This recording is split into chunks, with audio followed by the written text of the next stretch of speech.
Welcome to Land of the Bible. I'm Eliana Passantine.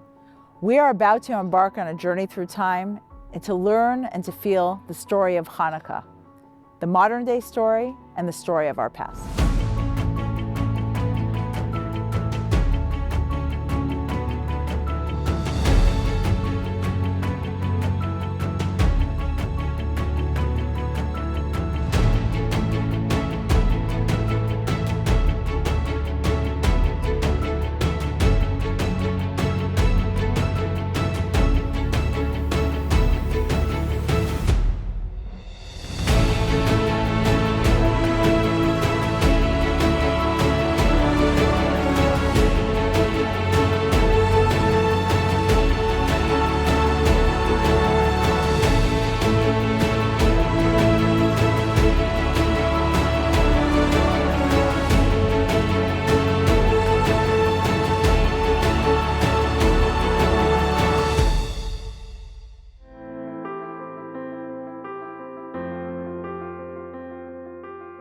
My name is Eliana. I'm the International Desk Director for the Binyamin Regional Council. Binyamin is Hebrew for Benjamin because where we live and work is the tribal inheritance of one of the 12 tribes, the tribe of Benjamin. So I literally drive to work on Highway 60, which is the highway of the patriarchs. And I imagine Abraham walking back and forth and Jacob, Joseph, after he receives the coat of many colors and goes looking for his brothers just before they throw him in the pit. That's pretty much where I get my gas. So when I drive to work every day, I feel the history. And part of my job is to share with the world why we live here, why we chose as Jews to live in the biblical heartland that the world calls the West Bank, mistakenly calls the West Bank. A land of dispute. Is it an area of dispute? I see it as an area of peace and of love, of tradition, and our story and history, and I feel very, very much part of it. And I'm so happy to share with you today the story of Chanukah, because the story of Chanukah is a very personal connection, a very personal meaning for me. It's a childhood memory that means so much today, and I'm trying to share that same childhood memory that I have with my children today, living here in this land, in the land of the Bible, in the land of the Maccabees, and to bring it to life for my children so they will continue it to the next generation. So today we're going to be bringing you the story of Chanukah, the story of the modern day Maccabees, the story of the biblical and historical landscape. For example, many of the Arab villages here in this region preserve the ancient Hebrew biblical names.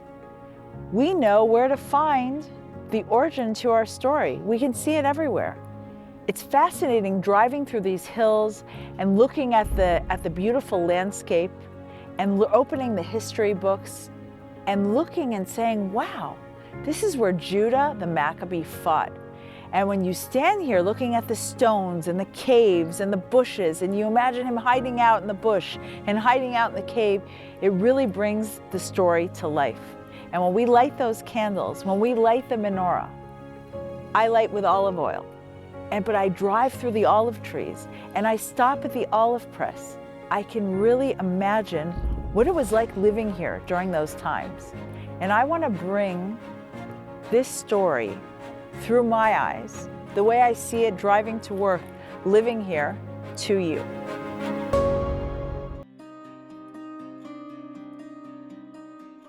So we're standing here in the heart of the biblical heartland, overlooking the valley of Michmas. And if we really want to understand the story of Chanukah, the heroism of the Maccabees, understand the flight of the Jewish people, let's start here with this story, Samuel 1, chapters 13 and 14. It happened one day that Jonathan, son of Saul, said to the attendant who bore his armor, "Come, let us cross over the Philistine garrison that is on the other side." But he did not tell his father. Saul was staying on the outskirts of Gibeah under the pomegranate tree that is in Migron, along with the people who were with him, about 600 men. I could just imagine King Saul sitting on that mountain right over there, Today there's a modern Israeli community called Migron, and it's named for the Migron in the Bible, looking down at this valley, the valley of Michmas, where he sees the enemy, the Plishtim, the Philistines that have come up from the southern coast, and they're up here because they're not afraid.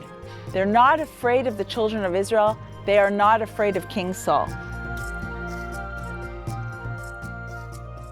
Between the passes that Jonathan wanted to cross to the Philistine garrison, there was a rocky precipice on one side and a rocky precipice on the other side. Now, if you were to hike down this valley, you'd see two huge cliffs, one on one side of the valley, one on the other side of the valley. And here they're named. One was named Bosetz, and the other was named Sene. It's amazing to be able to hike today in this modern day and age and to recognize the biblical landscape. Jonathan, the son of Saul, decides to do something without notifying his father. Now, we understand his father, King Saul, is right on that mountain. Jonathan decides to take one man that's with him, the man that carries his guns, that carries his weapons, and they decide to rappel down the cliff into the valley. Makes absolutely no sense. It's just the two of them, and we're talking about a huge army of Philistines that have come up from the valley. Come, let us cross over the garrison of these uncircumcised ones. Perhaps Hashem will act on our behalf, for nothing prevents Hashem from saving, whether through many or through few.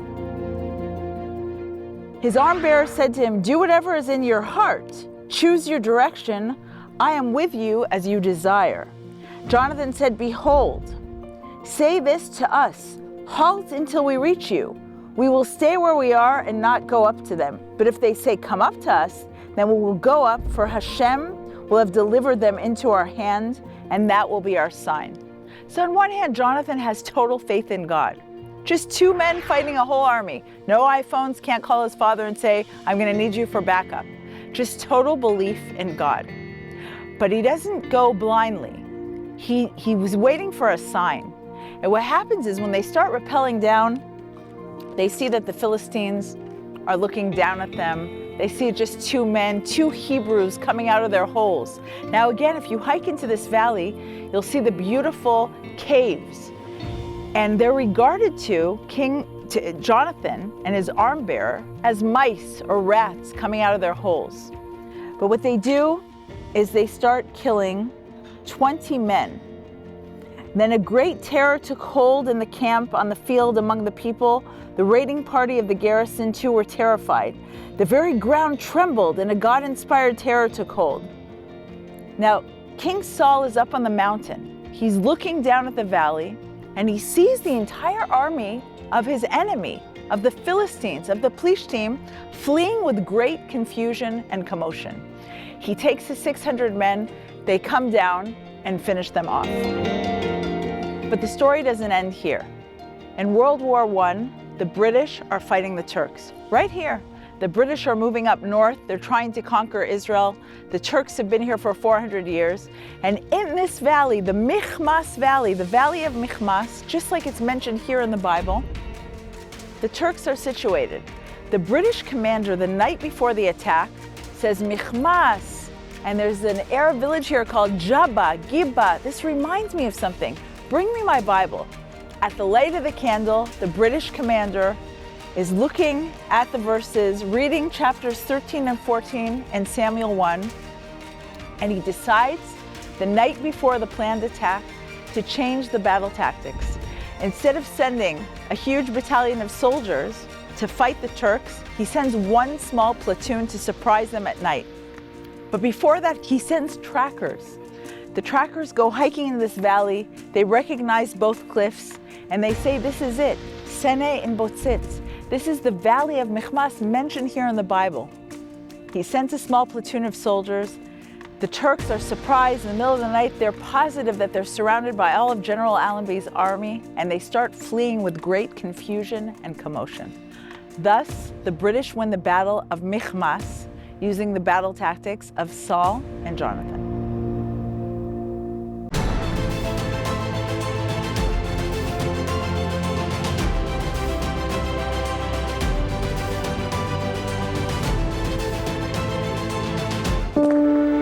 Imagine walking where Jesus walked, where faith comes to life. Feel the Bible story unfold around you, from the green Galilee to Jerusalem's ancient streets. Experience the serene and welcoming land of the Bible, where miracles happen. Put your heart where His footsteps are. Visit Israel.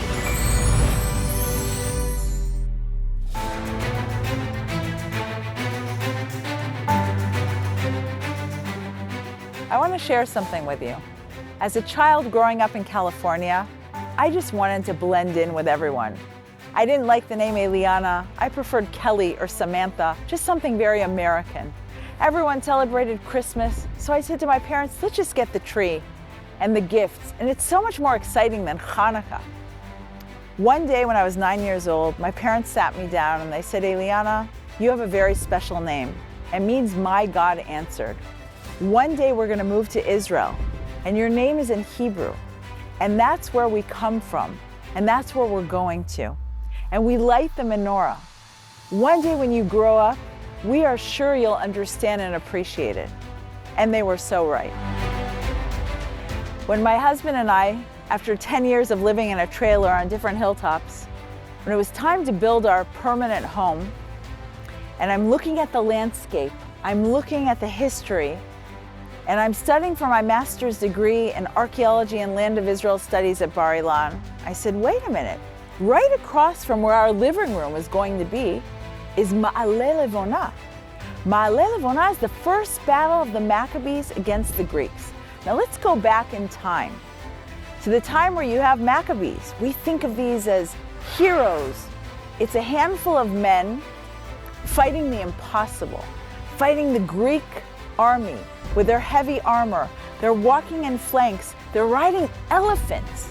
I was just in Thailand recently, and I stood right next to an elephant because I went to this elephant sanctuary, and I'm standing there looking at this elephant, and the first thing I thought about was those Maccabees fighting this army of Greeks, riding these massive animals up Maale Levana, which is right across from where my living room is today.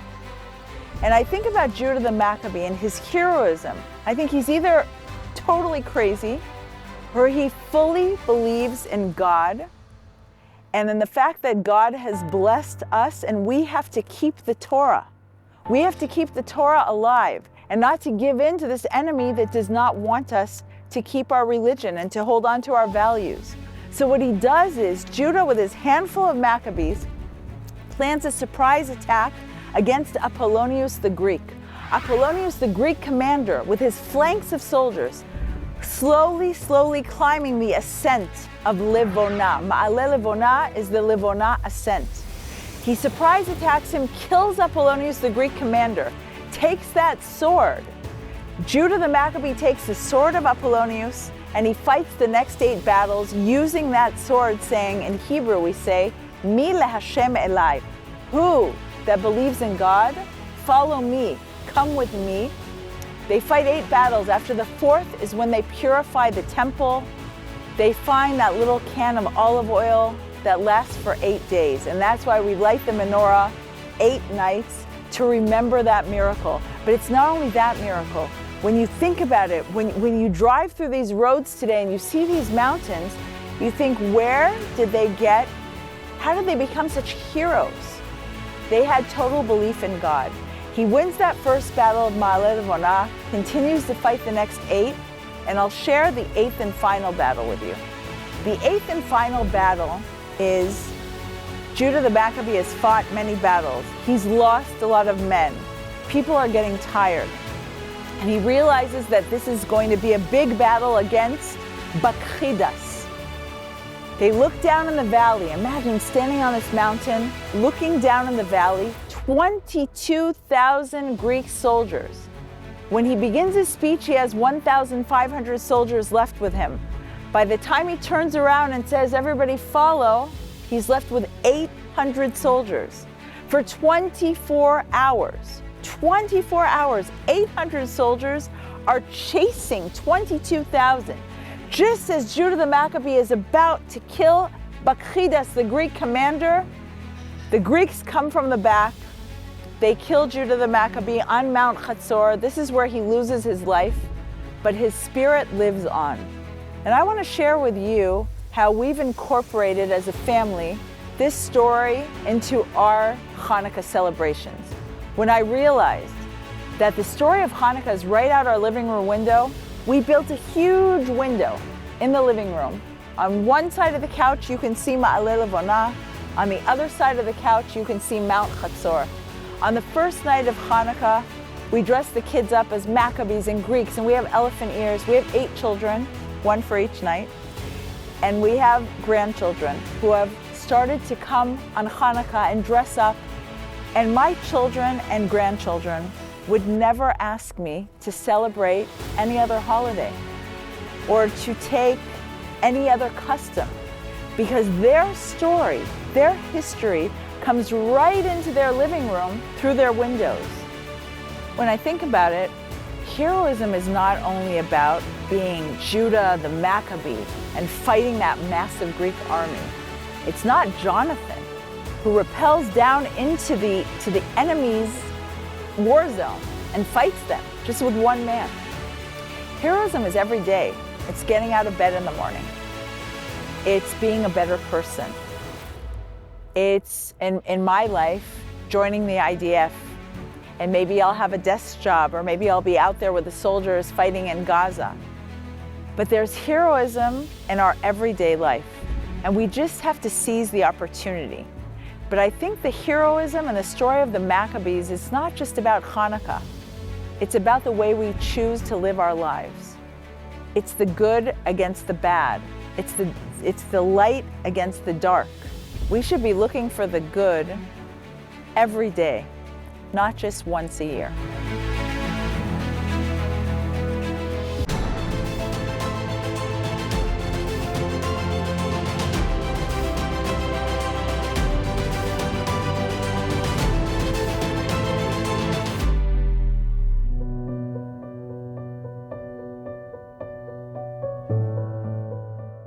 October 7th was one of the darkest days in Jewish history. It took us a while to start seeing the light.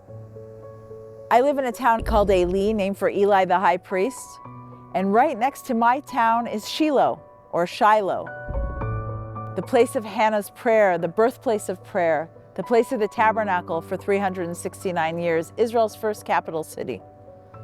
And in modern day Shiloh is a woman named Ditza, a mother, whose son was held captive for 2 years in the tunnels, in the dark tunnels of Gaza. And that woman every day was a hero. Her heroism was getting out of bed in the morning, was saying her morning prayers and speaking to God, and saying to him, just like Hannah, thousands of years before, from the same place, I am praying for my son. I'm praying for this child.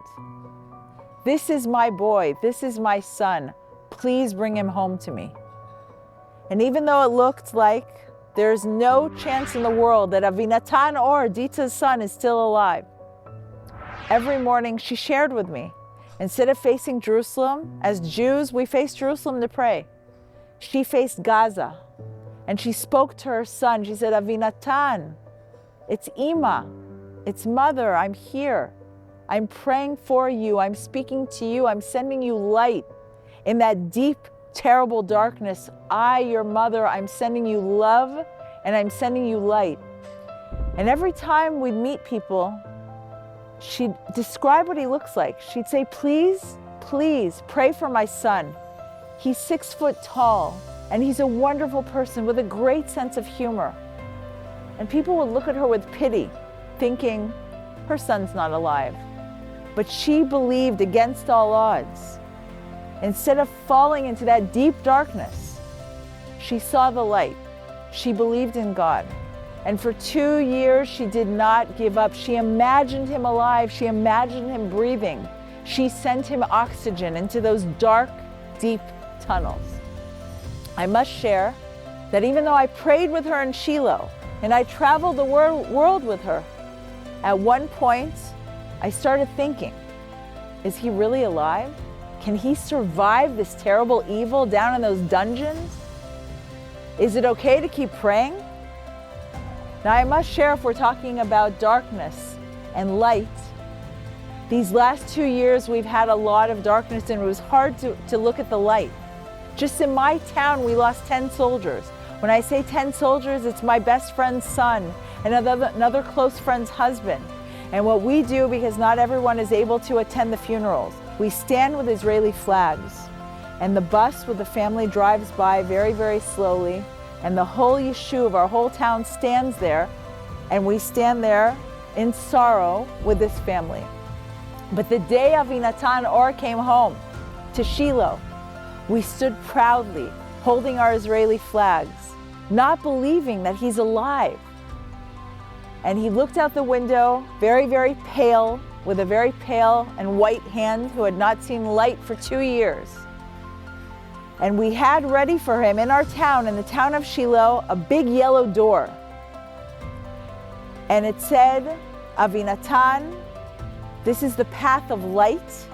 We're waiting for you. You're going to walk through that pathway of light. And for 2 years, everyone believed he'd come home. And he walked through that yellow door. And I will never forget that for as long as I live. Everyone reaching out to touch him, to touch the miracle, to see the miracle. It's nothing less than a miracle. Someone who could survive that darkness, chained to a cave for over a year. In the tunnels for 2 years, not speaking to anyone, being starved. He came home with a smile on his face, proud to be a Jew, proud to come home to his town of Shiloh, happy to embrace the 10,000 people standing there, embracing him. This is the darkness against the light, the bitter against the sweet, the evil against the heroism of the people living in the biblical heartland, because we have the history of our ancestors on our back to keep us going.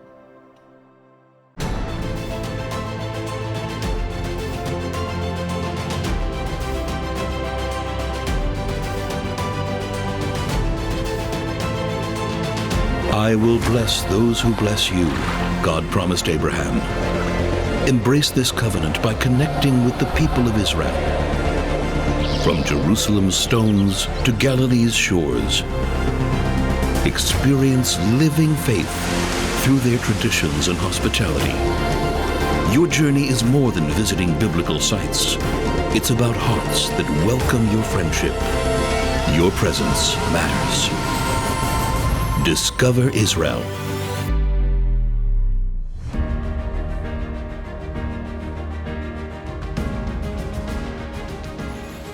So the story of Chanukah is a story of a few against many, of darkness versus light, of a handful of Jews who said, no, you can't tell us what to do. We received our commandments from God and we're going to keep them. And if it means that we have to fight to death, we will fight to death. And today, in this modern day and age, I feel, especially coming from the United States to Israel and living here for most of my life, I've joined the reserve duty, Miluim, about 5 years ago. And during this war, I've done over 200 days of Miluim, of reserve duty. And every day, every morning, when I put on my IDF uniform, I feel pride. I feel something, I feel like I'm becoming from a private person to part of the people of Israel. I stand proudly wearing my uniform saying, I'm not just Eliana Passentin from Eli, I'm part of Am Yisrael, I'm part of the people of Israel. One of the rabbis I studied with said that the army uniform is kind of like the uniform that the high priest or the priests, the Kohanim, would wear in the Beit HaMikdash, because they'd stop being a private person and they'd become a public person, someone general for the people. They are here to worship God on your behalf. I am here in the army, in the IDF, on your behalf. And it's a special and unique feeling. There are not many grandmothers in Miluim and reserve duty, and I feel that it's a privilege. And especially around Chanukah time, to be in Miluim, to be in the army on Chanukah, when we light those candles, and I'm wearing my uniform. It's not the uniform of the Israeli Defense Force, it's the uniform of the Maccabees. It's the uniform of Jonathan. It's the uniform of Hannah praying for a child. It goes all the way back to King David, to our beginning, to Abraham. And it's part of generation after generation, and it's something I'm very proud of, and something I'm very happy to be doing today.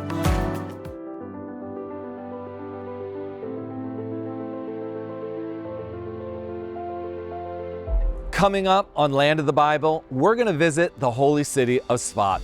It's holy because of the 15th and 16th century, when many great Jewish sages came here from the Inquisition in Spain. Archaeology that dates back to the Second Temple period, through the Crusader period, and beyond. Join us as we connect you to this holy city and the land of the Bible.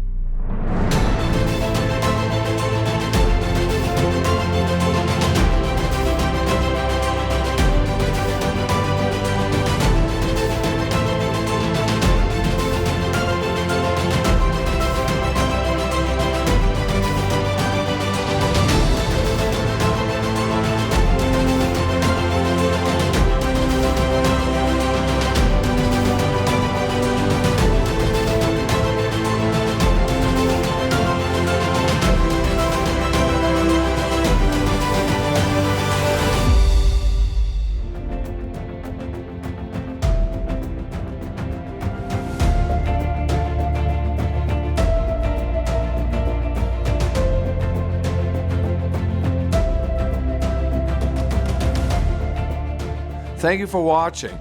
Make sure to join us next time as we connect you to the people, places, and lands of the Bible.